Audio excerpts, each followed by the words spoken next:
बोलो विष्णु भगवान की जय, बोलो लक्ष्मी माता की जय, बोलो शेषनाग की जय, बोलो क्षीर सागर की जय, बोलो नारद मुनि की जय, बोलो गरुड़ बाबा की जय। हे प्रभु, हे हरि, हे माधव, मैं वैशाख माध्यम का 20वां अध्याय का पठन कर रहा हूँ। व्याध कहने लगा, हे ब्राह्मण, परमेश्वर ने करोड़ों जीव रचे हैं, इनके भिन्न कर्म और अनेक सनातन मार्ग हैं, और इन सब का स्वभाव एक सा क्यों नहीं है, ये जानने की मेरी इच्छा है, आप बताइए। ये सुन शंख मुनि कहने लगे, रजोगुणी सतोगुणी तमोगुणी 3 प्रकार के जीव होते हैं। इनमें रजोगुण कर्म करते हैं, इनकी बुद्धि पाप पुण्य मिश्रित होती है, किसी कामना के निमित्त अन्य देवता के समर्पण होते हैं, अतः ये पाप और पुण्य दोनों करते हैं, जिनसे स्वर्ग और नरक दोनों को भोग कर संसार में बार बार जन्म लेते हैं। तमोगुण के कर्म करते हैं, वे निष्ठुर निर्दय देवताओं का पूजन करते हैं और सबसे द्वेष रखते हैं, जिससे बहुत दुखी रहते हैं। राक्षसों से लेकर पिशाच तक सब तापसी गति को पाते हैं।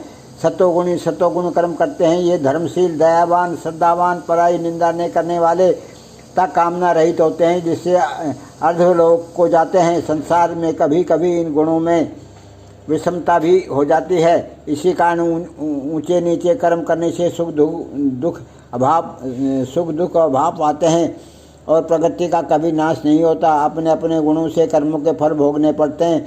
पूर्ण काम विष्णु भगवान में कोई भी विषमता नहीं, वे उत्पत्ति, पालन और संहार समान भाव से करते हैं। व्याध कहने लगा, हे मुने, पूर्ण भोग वाले मनुष्यों की मुक्ति कब होती है? सृष्टि काल या अंतकाल अथवा स्थिति काल में, और इनके काल की मर्यादा कितनी है? तब शंख बोले, 4 सहस्त्र युग ब्रह्मा जी का एक दिन और इतनी ही एक रात्रि होती है, जो मिलाकर ब्रह्मा का एक दिन होता है। 15 दिन का एक पक्ष और 2 पक्ष का एक मास, 2 मास के एक ऋतु, 3 ऋतुओं का एक अयन होता है और 2 अयन का एक वर्ष होता है। इसी प्रकार ब्रह्मा जी के 100 वर्ष व्यतीत होने पर ब्रह्मकल्प पूरा होता है। वही प्रलय का समय है, ऐसे देवताओं का मत है। प्रलय 3 प्रकार की होती है। एक मानव प्रलय, जब मनुष्यों का अंत होता है। दूसरी दैनंदिनी प्रलय, ब्रह्मा जी के दिन की समाप्ति के समय होती है। तीसरी ब्रह्म प्रलय, जो ब्रह्मा जी के लय के समय होती है। 14 मनु के प्रलय होने पर एक दैनंदिन प्रलय होती है।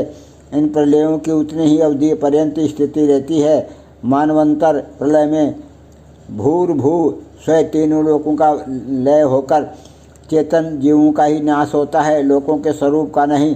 केवल उन लोकों में पूर्ववत जल प्लावन हो जाता है। अंत में चेतन जीवों की पुनः उत्पत्ति होती है।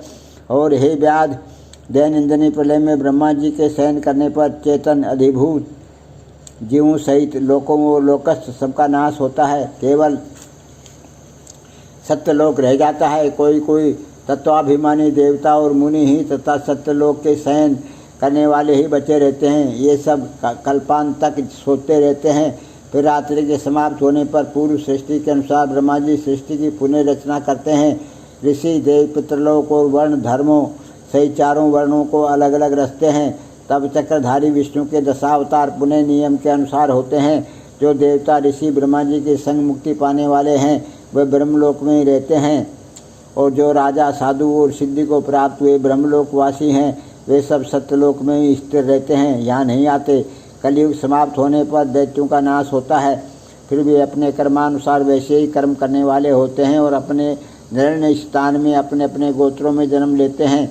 अब तेरे सामने सृष्टि काल और मुक्ति काल वर्णन करूँगा, सो सावधान होकर सुन। देवादिदेव भगवान का एक निमेष ब्रह्मा जी के कल्प के बराबर होता है। तदंतर भगवान का उतना ही उन्मेष अर्थात पलक का खुलना होता है। निमेष के अंत में उन्हें अपने कुशिक्षित लोगों के विसर्जन की इच्छा होती है। जब ब्रह्मा से लेकर मनुष्य तक विष्णु की कुक्षिगत होकर भी ध्यानावस्थित रहते हैं।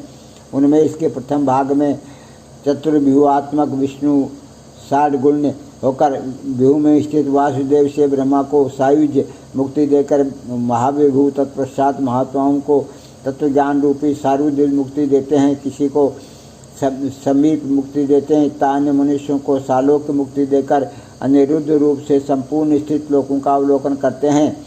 प्रद्युम्न से सृष्टि के रचने का विचार करके माया, जया, कृति और शांति आदि शक्ति से युक्त महाविष्णु भगवान भिन्न कर्म और आशय वाले लोग की रचना करते हुए स्वयं पूर्वकाल नेत्र खोलने के अंत में फिर विष्णु भगवान योग माया का आश्रय लेते हैं, विहुवश संकर्षण से चराचर नाश करते हैं। ये सब हम उस महात्मा का अवर्णनीय काम है।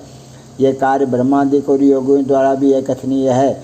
ये सुन व्याध ने पूछा, हे महाराज, भागवत धर्म कौन से हैं और किन धर्मों से विष्णु भगवान प्रसन्न होते हैं? व्याध के ऐसे कहने पर शंख बोले, जिनका चित्त सदा विष्णु भगवान के चरणों में व हरि स्मरण में रहता है, जो लोग ममताहीन रहते हैं, सदाचारी परोपकारी करते हैं, जिनका शास्त्र गुरु साधु और शुभ कार्य में विश्वास है और जो सदा विष्णु भक्त हैं, वही भागवत धर्म है।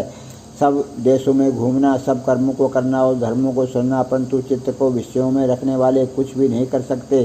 कामना रहित होकर श्रद्धापूर्वक जो विष्णु संबंधी धर्म किए जाते हैं, वही भागवत धर्म है। इस लोक में और परलोक में सुख देने वाले क्षीर सागर में लक्ष्मी जी को भगवान ने वैशाख शोक धर्म बतलाए हैं, जो विष्णु भगवान को प्रश्न करते हैं। धन पाकर बावड़ी, कुआं, सरोवर बनवाना, मार्ग में छाया करना, प्याऊ बनवाना, सुपात्रों को दान करना, छतरी, जूता, खड़ाऊ, सुगंधित द्रव्य, कपूर, पुष्प, तांबूल, कोरस, सहज, चटाई, कंबल, वस्त्र, पलंग, वस्त्र, अन्न का दान और गोदान, रास्ते के थके हुए ब्राह्मणों आदि के चरण धोना, पंखा से हवा करना, उपटना करना, शरबत पिलाना, नमक मिली छाछ, ईख, ककड़ी तथा रसायन का दान संपूर्ण पापों को नाश करने वाले हैं। पितृषुओं को तर्पण करें, तेल उपटन छोड़ दें, कांसे के पात्र में भोजन न करें, निषिद्ध भोजन और व्यर्थ विवाद न करें, लौकी, गाजर, तोरई, चौलाई, बैंगन, मसूर, मूली, गूडर, बेलफल, लिसोड़ा का सेवन बैसाख में भूल करके भी नहीं करें, नहीं तो चांडाल की योनि में जन्म लेकर 100 जन्म तक पशु बनेगा।